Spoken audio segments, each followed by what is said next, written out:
Hi everybody, welcome back to Ox Talks. It is Saturday, February 10th, 2024. My microphone setup is something's going wrong with it today. So hopefully the audio quality is okay. My apologies if it's a bit more distant or sounds tinny today. But I wanted to just come on for a few minutes and talk with all of you.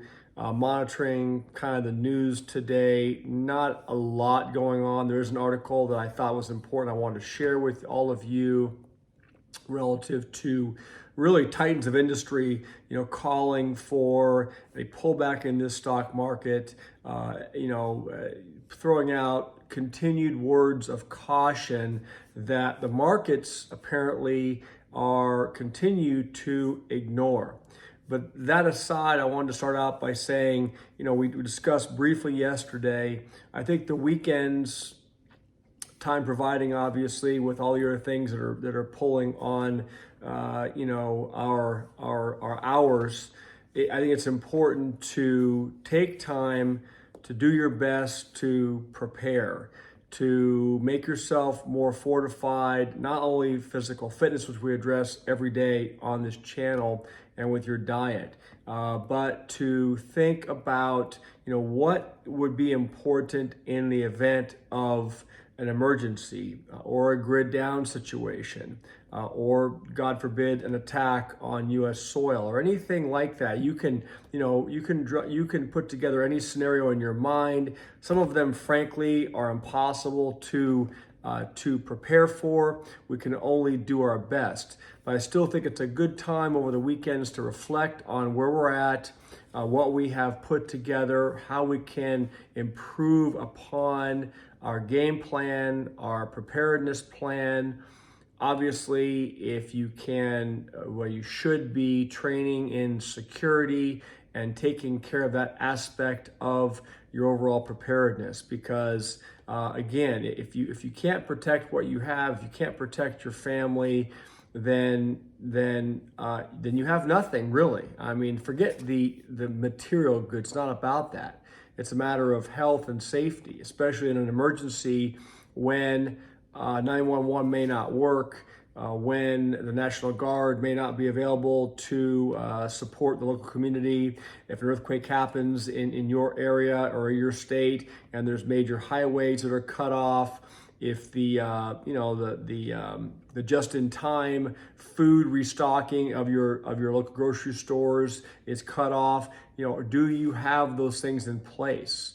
Do you have canned goods? Do you have longer-term food supplies in terms of number 10 cans, in terms of buckets of food, and do you have backup water?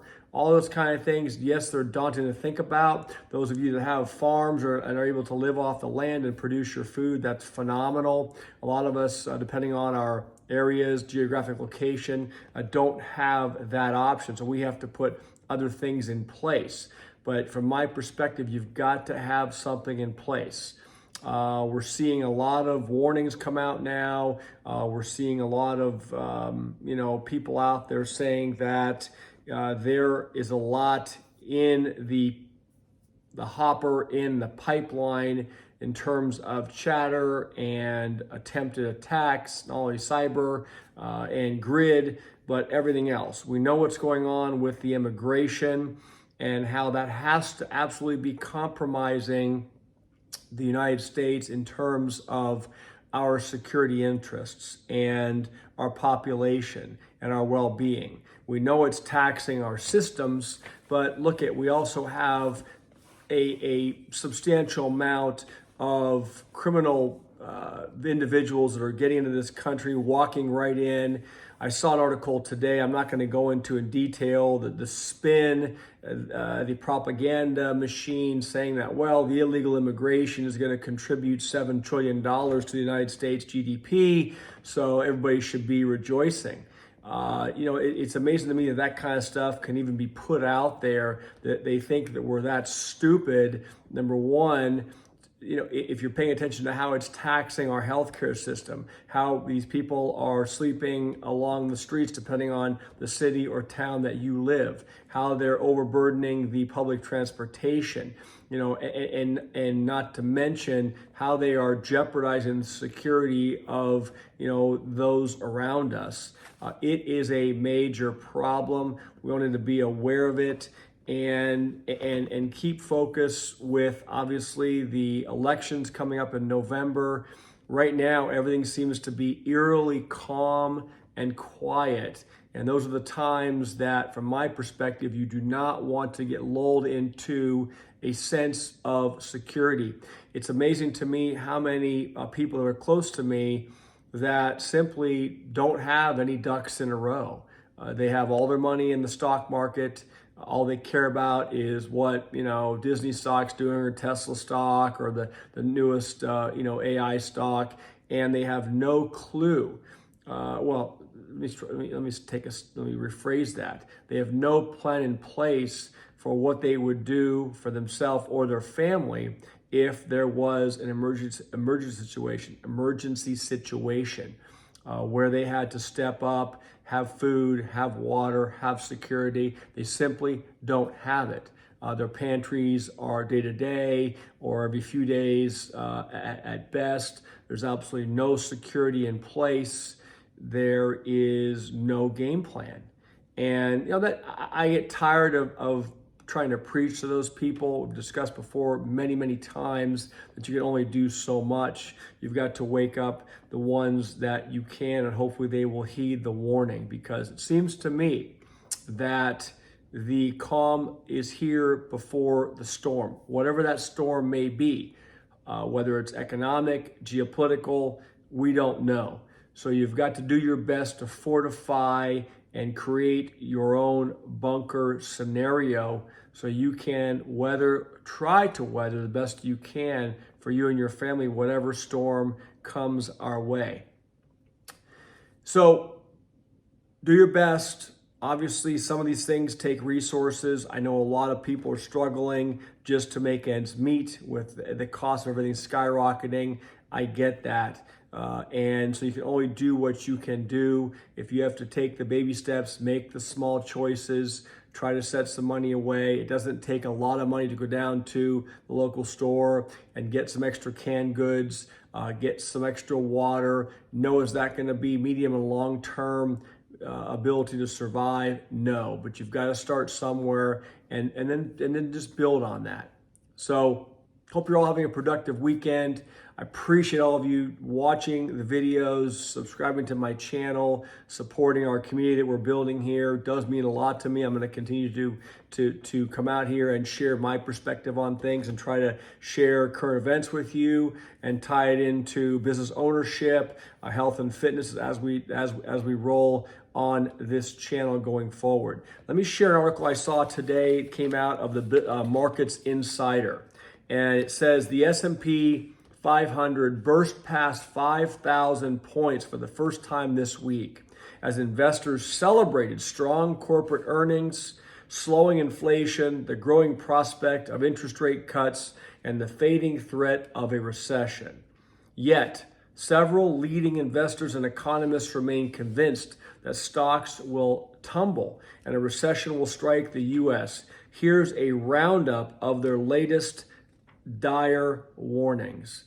And am I making predictions? Am I giving financial or economic advice? No. Am I saying these guys are going to be right? No. But we have to look at all the different input and perspectives and glean what we can from this.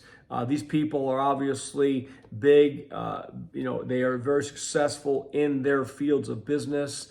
And from my perspective, there's no reason why we wouldn't at least listen to what they're saying and tuck it away and plan accordingly.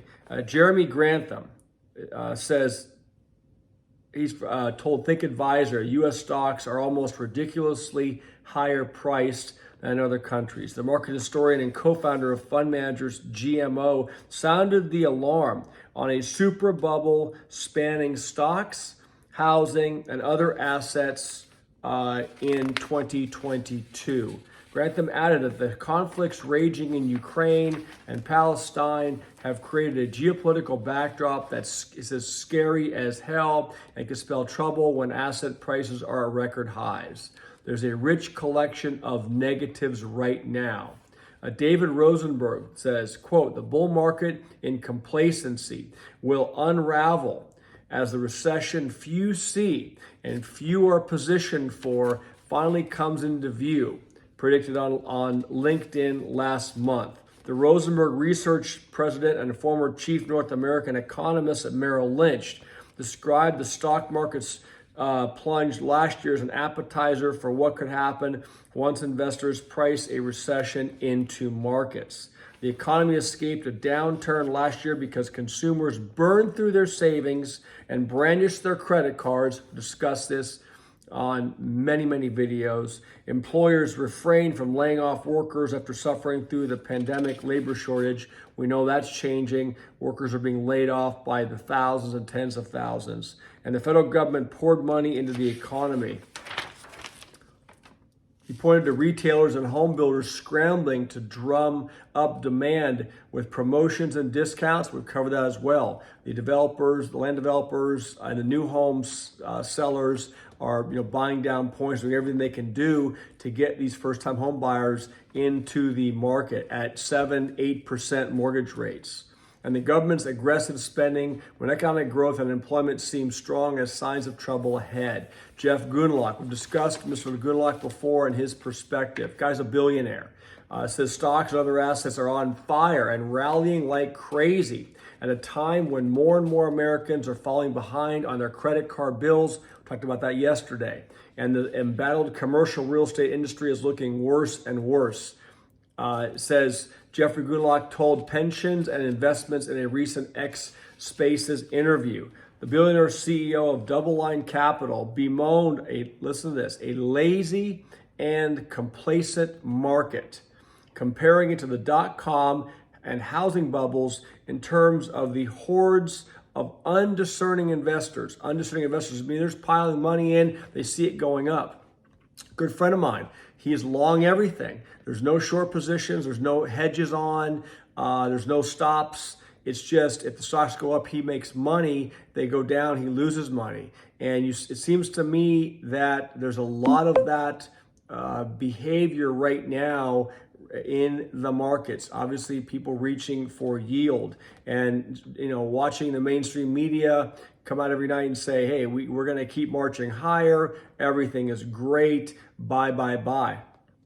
Gundlach said the S&P 500 is blatantly overvalued and likely to retreat at some point. He says not necessarily in the near term. And look, for those of you gunslingers out there that believe you can time the market and get all your assets out in time before it collapses, more power to you. Usually that doesn't work out the way you've planned it to. If you've made good profits in the market, again, I'm not giving financial advice or economic advice, but think about taking some chips off the table and deploying them into some other safer asset classes that will preserve wealth when this thing comes down. It says, he added, he wasn't willing to ignore two big signs of a recession, namely the inverted yield curve and a protracted decline in leading economic indicators. We've talked about the economic indicators before, and they're all falling. He says, I think we'll be in a recession by the middle of the year. Gary Schilling, stocks are very expensive and very distorted. Gary Schilling told Business Insider recently, adding that the S&P 500 could crash by 30% to below 3,500 point, its lowest level since 2020. Merrill Lynch's first chief economist, who quit to run his own advisory and consultancy firm in 1978, is known for making several correct market calls over the past 4 decades. He predicted a recession this year based upon classic signs, such as the inverted yield curve once again, extended declines in leading economic indicators, and weakening small business employment data. He also noted that consumers have virtually exhausted their pandemic savings. We know that. The savings rate has plummeted. There's nothing left in the tank. Credit cards are maxed. The HELOCs are run up. and the consumers are now falling behind 90 days on their credit card and other debt pay obligations. It says exhausted their pandemic savings, the resumption of student loan repayments has squeezed incomes further. That's questionable. And economic soft landings are extremely rare. Moreover, a recession could be fueled by the Fed's determination to not cut interest rates until inflation is firmly under control, as well as labor hoarding, slowing layoffs, and forestalling rate cuts, Schilling said. And we've discussed this a lot also on this channel that the market is obviously hoping for rate cuts. They're hoping for a March rate cut. That's off the table. We'll see if they get one in May. Running a bit long here today. I guess I was rambling, but I just enjoyed just sitting here and having just a talk with all of you. Again, I appreciate the support. Tomorrow, I may not be available for a video. I'm going to go and see a law school buddy of mine that's having a gathering, and his father's elderly now. He lives back east, and he's going to be visiting with him. And so I made a promise to come see him and his family because you never know if it could be the last time we all get to spend time together. So I'm going to do that tomorrow after my morning workout. So it may be dicey to get something up. If I don't see you tomorrow, I'll see all of you on Monday. Again, have a great rest of your weekend. Please don't forget the workout. Get your steps in. I will tell you right now, I did not work out today. I took the day off, and I have 14,316 steps, and it's 4 p.m. my time on Saturday afternoon. So that's just from moving. That's just from being active, not being sedentary, not sitting on the couch today. I don't really watch any TV at all. I could care less about the sports. I could care less about the game tomorrow, frankly. I will be joining some people that are watching the game, but it's just not my thing. I'm gonna try to be educating myself, thinking how I can strengthen my preparedness, my financial situation, and learning. And so I kind of shun away from that now. It's just that's how I operate. Everyone has to have their own approach and game plan. Don't forget the workout, like I said. The diet's super important. And hope you have a great rest of your weekend. See you soon. Bye.